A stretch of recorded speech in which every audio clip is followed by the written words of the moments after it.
All right, we live. We're going, man. How's it going? Good. How are you?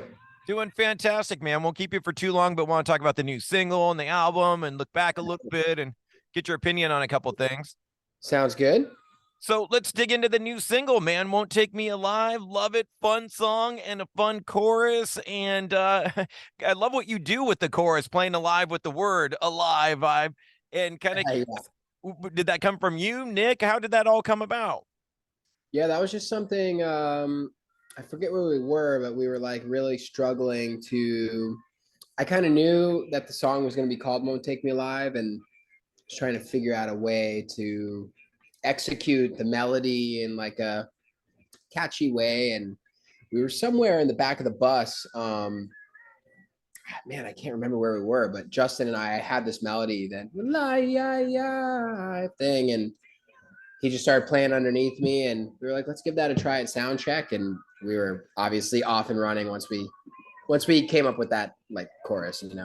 Dude, that thing is like crack, man. It sticks in your head. Like 5 minutes after I play the song on the radio, it's still like hitting the back of my head.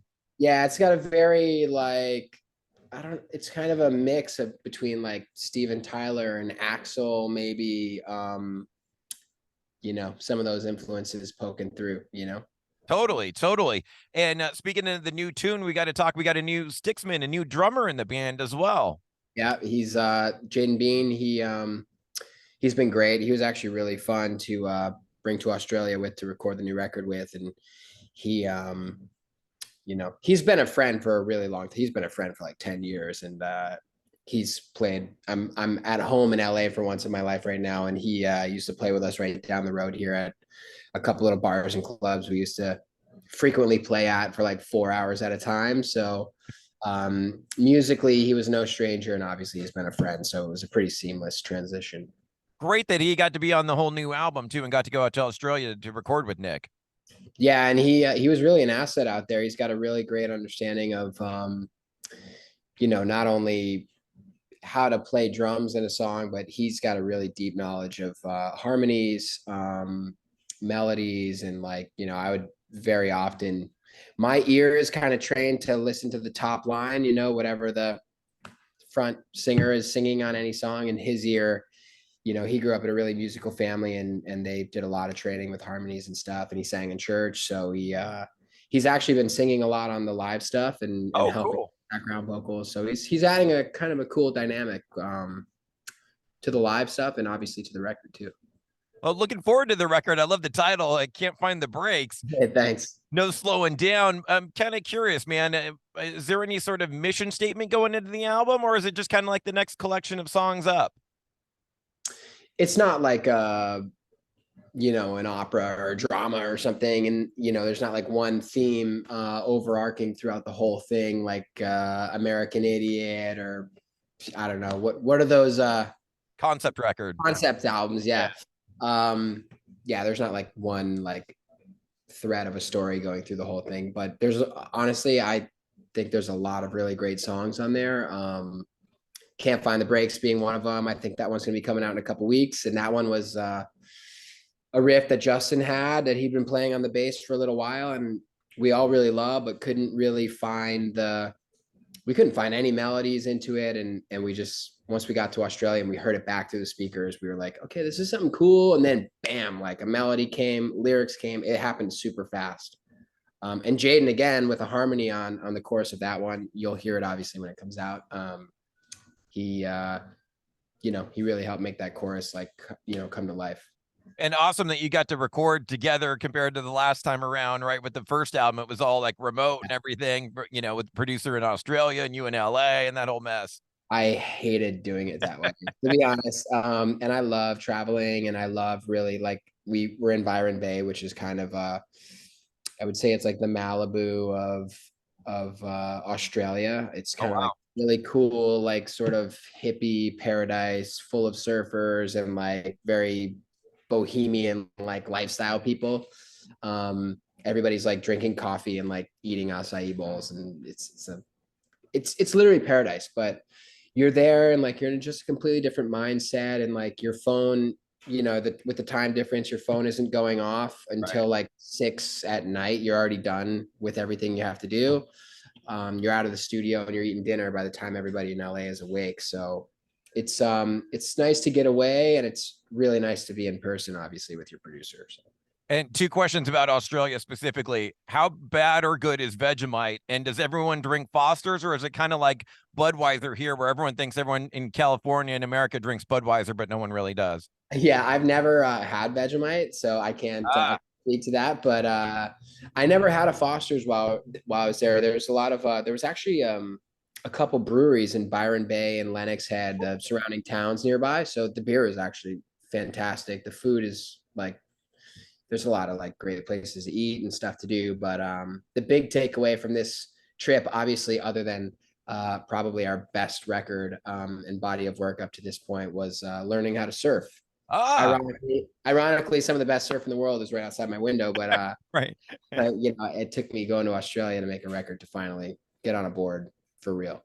Awesome, man. Well, I'm definitely looking forward to the album. I mean, we'll get some surfing in the videos coming up in the future here. Yeah, we'll see. I don't know about that. I don't know how that ties into "Won't Take Me Alive," but it could be maybe the ocean or Maybe something. another song or something. Maybe there's another Well, track. we did sneak some waves into the California Dreamin' video. So. Yeah.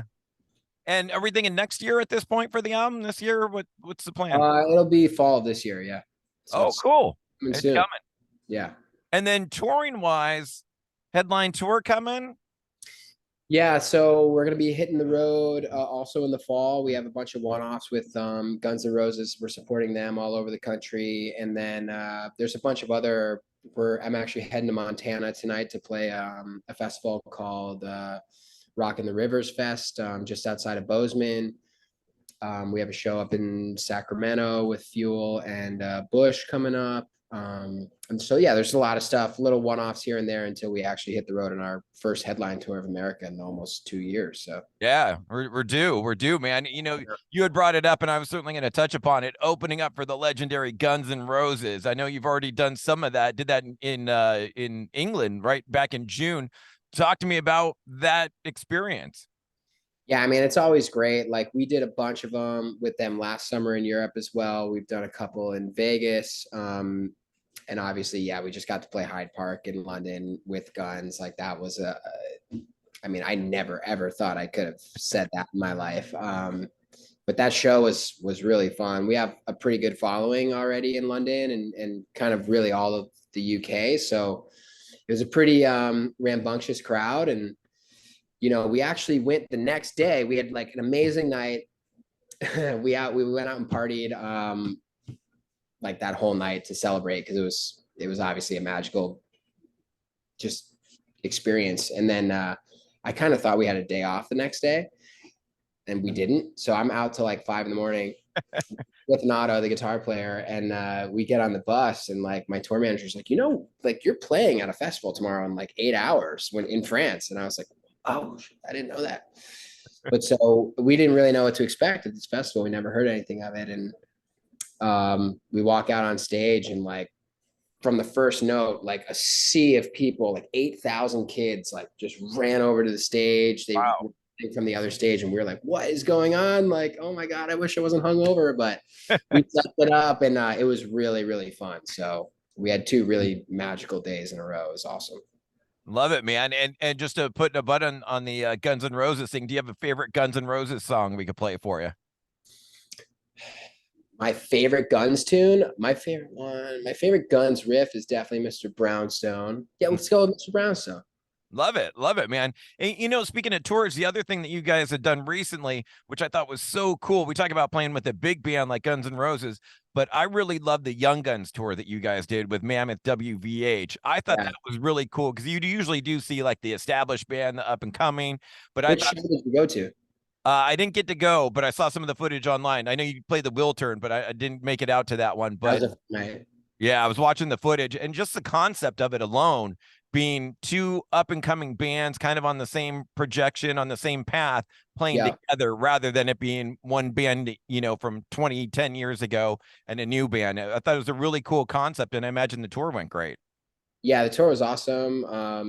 Lot of like really big rooms, that were obviously full it was a great like new rock Yeah.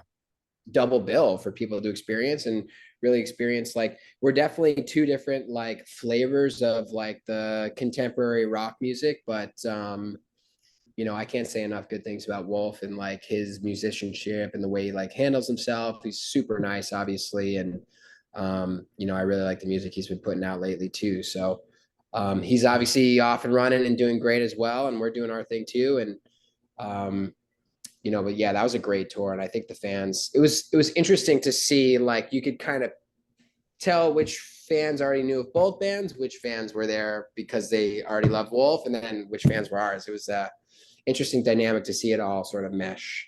Yeah, and like you said, like two up and comers. Like I think we need more of that going forward. Really cool, Bill.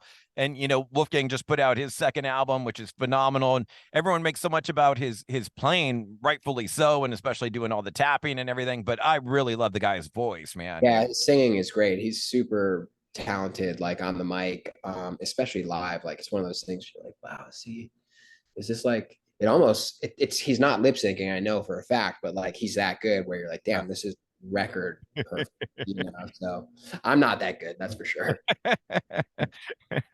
Love it, man. Last couple of things I wanted to hit you with. Dude, we're an old school radio station. We do a feature called Mandatory Metallica every night at 10 p.m., which you're going to be a part of. Curious, your Metallica fandom. Have you gotten to share the stage with them? How did you first hear Metallica? Are you a fan? Yeah, I'm a fan of Metallica, of course. Like growing up playing sports, like a lot of those tunes are impossible. There's like a pretty standard like playlist for especially hockey. You know, Yeah, it's like the Pearl Jam hits, Metallica, some you know, just zombie maybe. yeah, the heavier stuff to get you pumped up for the game. But I saw him the only time I've seen Metallica, and it's been on my to-do list now for a while. I literally was just having a conversation about it last night because they're coming here pretty soon. End of the month. I saw them play at the Chris Cornell tribute at the Forum, Oh, right. which was really cool, but I've never seen them do like their own full show. And I've been a fan for a long time. Yeah, it's been far too long for me to have not seen that band play. I'm like kind of kicking myself about it because I had an opportunity to be front row Ah, and at a charity event they did here, and I think I had to go away for a gig or something. I wasn't here for some reason, but I should have been. ah. Yeah, dude, what they're doing this summer, I mean, 40 plus years into their career, doing 2 nights in stadiums, different lineups, different set list every night. I was shocked at how good that new record is. I loved it. Yeah, new record is legit, dude. It's awesome. So Do you have a tune we could play for Mandatory Metallica? Do you have a favorite Metallica song we could play yeah, for? my favorite Metallica one is Sad But True. Ah, Yeah. love that tune. I mean, it's kind of a slower one, but even that slowness is real sludgy. You feel it. Yeah, I just love the sludge, and obviously it's a cool riff and just the way it comes in. It's just aggressive, but in like, yeah, to your point, that like sludgy, slow sort of way, but it's still tough and like it gets Yeah. you makes you want to run through a wall or something. Beautiful, Mark. Thank you so much for the time, and can't wait for the album and the tour. Yeah, man, keep your eye out. Thanks for the support, and yeah, hopefully we'll see you guys soon. Beautiful, man. Thanks for the time, Mark. No worries. See ya. Bye bye. Later.